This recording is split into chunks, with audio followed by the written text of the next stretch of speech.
Makalipas ang ilang taon, muling tumungtong sa bakuran ng GMA7 ang dating kapuso actress na sina Bea Benene. Sa panayam ni Boy Abunda, diretsahan silang tinanong kung may pagsisisi ba silang umalis sa bakuran ng Kapuso Network. Si Bea ay wala raw pagsisisi sa pag-alis niya sa GMA7 nang hindi na siya mag-renew ng kontrata nito noong 2021. Alam daw ni Bea na lubos na naiintindihan ng GMA7 ang desisyon niyang umalis.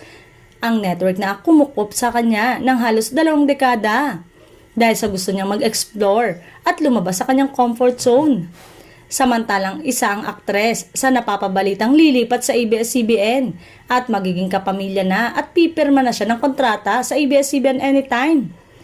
Ayon pa sa aktres ay gusto niya rin magkaroon ng TV project sa ABS-CBN. Hindi nga lang nangyari ang gusto ni Bea dahil heto at may balitang sa ABS-CBN siya pipirma ng kontrata. Maaalalang homegrown talent siya ng GMA Network.